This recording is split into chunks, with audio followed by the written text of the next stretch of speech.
Jack Seltzer was a great character. Jack Seltzer was he was kind of Michigan's own version of Dave Hill, at home. And he had gone to Florida some, but he came back and he always had a quip. And he had that incredible hole-in-one on the 9th hole at the Bear to win the Michigan Open, which was really cool. And it was not only that, that day they had put the pin in the wrong place because a bird had gone to the bathroom in the wrong spot, and they were using white spots to identify the flag placement.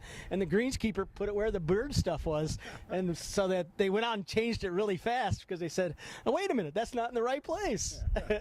That's not where it's supposed to be on the last day at the Bear. It's not in that easy spot. It's in the hard spot in the back." And so they went out and changed it, and he made a hole-in-one. And it was on TV. Yeah, it was on TV too. That was back when there was television going. It was amazing. Yeah, it was without ESPN's early days, and it was play of the day and the whole thing. It was great. It was big news for the Michigan Open. That was probably the Michigan Open's biggest moment. We're live at the Bear at Grand Traverse Resort in Acme, Michigan. I'm Michael Patrick Shields with the newest father and son dynamo, Jack and John Seltzer. Just came off the course. Jack in an unfamiliar role as caddy for his son John, when Jack's usually making all the noise, having won the event in 1987. Correct. This was fun today. It's fun for 2 days. I would have preferred to play golf, but if I'm not, love to work with John, and we had a great time. He played great yesterday. Today we had a little trouble, but it was a lot of fun. I enjoyed it.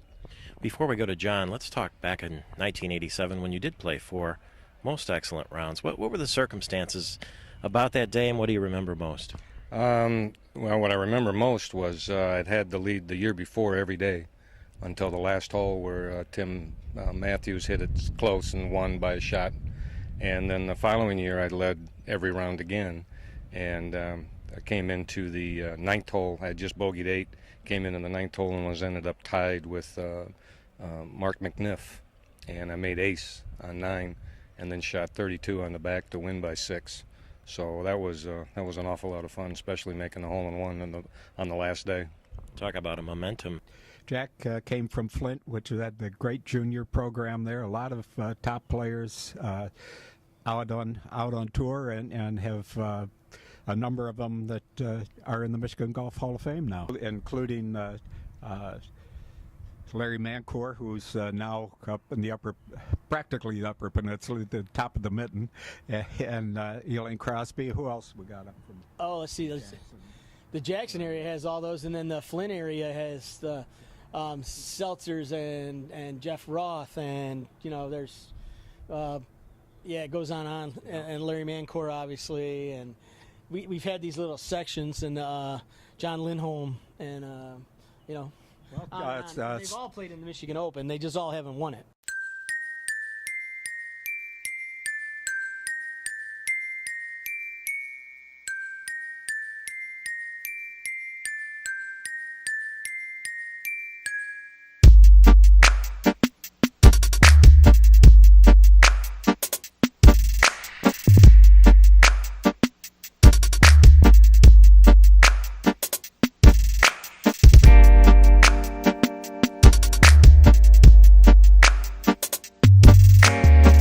Lynn Jansen, of course, was a Egypt Valley pro, and Green Ridge before that, same club. But got to know him. I always had to write about Lynn and Buddy, and if one of them led and the other one didn't, or if the story on Tuesday when Lynn led was shorter than the story on Wednesday when Buddy led, I'd hear it from members. I'd get 50 calls. One time Lynn shoots a 63 in a charity classic event in Grand Rapids. Lynn shoots a 63. I'm supposed to write about Freddie Couples because he's been brought in. He's the big NCAA phenom, and he's on the pro tour, and he hits it a mile. He shoots 63 too, so I write all about that because I'm following him all day. I didn't even know Lynn shot 63.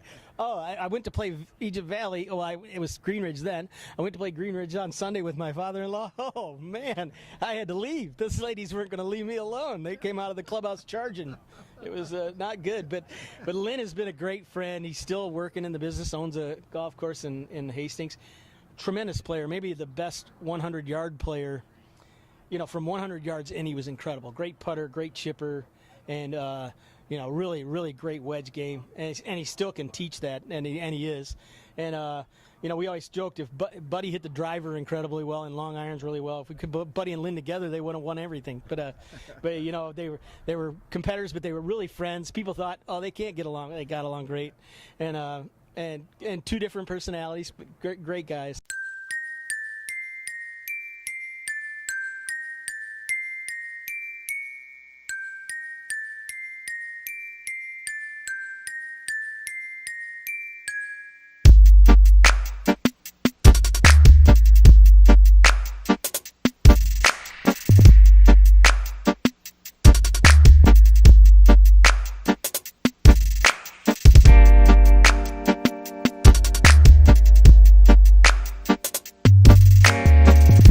And of course, Randy Erskine, he could be the model of a golf professional. I mean, he's good looking. He's a great player. He's a great in the shop because everybody likes him. You walk in and he goes, "Hey, if you got a game, or who do you want to play with today?" And he's always positive. He's always friendly.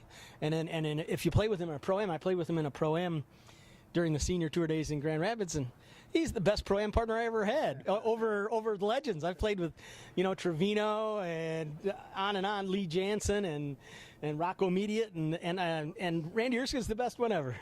Terrific. I think Randy's going to like that. I'm Jack Berry, and I'm at the Michigan Golf Hall of Fame with one of the Hall of Famers, Randy Erskine, longtime golf professional. He was a pretty good player as an amateur, too, and he's won about everything that there is to win in Michigan, and he's won it more than once.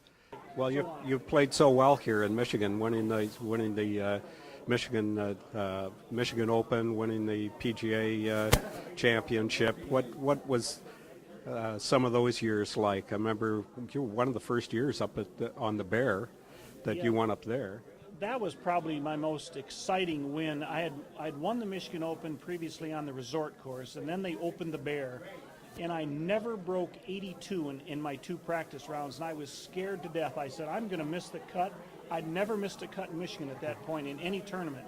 And I thought, I'm going to miss the cut. Well, we did play a Pro-Am that Sunday, I think, and I finally shot 75, but I'd been playing the back tees, which we didn't play in the tournament. So once I got used to the normal tees, and I won the tournament at 2 or 3 over par. And that was a great score back then because I think I won by 1 over Ken Allard. So to win at the Bear was very exciting. And then another thing was exciting. Jack Nicklaus wrote me a letter congratulating me, Randy, and good going at the Bear.